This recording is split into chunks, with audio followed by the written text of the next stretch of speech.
दोस्तों, यह एक सच्ची घटना पर आधारित कहानी है जो मुंबई में एक फिल्म सिटी में घटित हुई थी। मुरादाबाद की एक लड़की जिसका नाम पायल है, अपने सपनों को पूरा करने के लिए मुंबई में एक्टर बनने के लिए आई थी।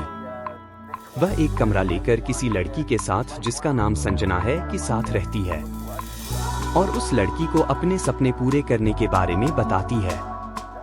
इस पर संजना कहती है कि यदि तुमको एक्टर बनना है तो सीधे डायरेक्टर से मिलना होगा, क्योंकि थर्ड पार्टी से मिलोगी तो तुम्हारा काम नहीं बन पाएगा। मेरी मानो तो डायरेक्ट से सीधे संपर्क करके तुम एक्टर बनने के सपने को पूरा कर सकती हो, लेकिन इसमें बहुत बड़ा रिस्क है, क्योंकि फिल्म सिटी का रास्ता एक घने जंगल से होता हुआ जाता है, जहाँ पर आए दिन एक्सीडेंट होते रहते हैं तथा वहाँ पर चोर डाकू लुटेरे घूमते रहते हैं और कई बार तो जानवर भी आप पर हमला कर सकते हैं। और ऐसा हमेशा शाम के समय होता है और रात होते होते वहां पर खतरा ज्यादा बढ़ जाता है। पायल संजना की बात को समझती है और दूसरे दिन फिल्म सिटी के लिए निकल पड़ती है। वहां जाने के लिए वह टेम्पो पकड़ती है और ठीक शाम के 4 बजे फिल्म सिटी पहुंच जाती है। दोस्तों, उस समय एक पॉपुलर शो फियर फाइल की शूटिंग चल रही होती है। पायल उसी सेट पर जाकर डायरेक्टर के सामने पहुंच जाती है। डायरेक्ट उसके एटीट्यूड और बातों को देखकर उस पर काफी इम्प्रेस हो जाता है और उसे अपने सीरियल में काम देने के लिए राजी हो जाता है।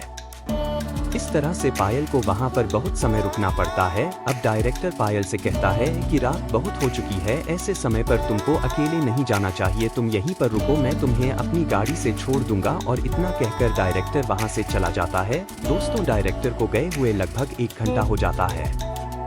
जब पायल को लगने लगता है कि डायरेक्टर अब नहीं आने वाला है, तो वह वहां पर काम करने वाले कर्मचारियों से पूछती है, तो उसमें से एक व्यक्ति बताता है कि डायरेक्टर तो बहुत पहले जा चुके हैं और अब यहाँ से हम सब भी चले जाएंगे और सेट भी बंद हो जाएगा, तो ऐसे में आप भी यहाँ से निकल जाइए। पायल को कोई रास्ता सूझ नहीं रहा था कि अब करें तो क्या करें, इसलिए वह उस रास्ते से अकेले बाहर निकलने की ठान लेती है और उस सुनसान और जंगल से भरे हुए रास्ते पर अकेले ही जाने लगती है। वह थोड़ा आगे ही गई थी कि उसे पेड़ों के पीछे से किसी के दौड़ने की आवाज आती है जो सीधा उसकी तरफ आ रही थी। अब पायल समझ जाती है कि मेरी तरफ कोई आ रहा है। अब उसे बहुत डर लगने लगता है और देखते ही देखते उस घने जंगल में से 3 लड़के निकल कर आते हैं और पायल को पकड़कर घने जंगल में अंदर ले जाते हैं और वहां पर उसके साथ दुष्कर्म करके उसे वहीं पर मार के छोड़ देते हैं। पायल को गए हुए लगभग 4 से 5 घंटे ही हुए थे कि उसकी रूममेट संजना को पायल की फिक्र होने लगती है, जिसकी वजह से वह उसके परिवार को फोन मिला देती है, जो कि मुरादाबाद में रह रही थी। उसके परिवार के सदस्य पुलिस इंक्वायरी करवाने के लिए मुंबई आ जाते हैं। पूरी पुलिस फोर्स फिल्म सिटी के हर एक कोने में जाकर पायल को ढूंढने की कोशिश करते हैं, परंतु पायल का कोई भी नामो निशान नहीं मिलता है। दोस्तों, फिल्म सिटी का रास्ता इतना घना और जंगल से भरा हुआ है कि यदि उस घने जंगल में कोई भी व्यक्ति खो जाए तो उसे ढूंढ पाना बहुत मुश्किल होता है। और ऐसा ही कुछ पायल के साथ हुआ था। बहरहाल पूरी पुलिस फोर्स की कोशिश करने के बाद पायल की लाश उस घने जंगल से मिल जाती है और उसकी फैमिली को सौंप दी जाती है।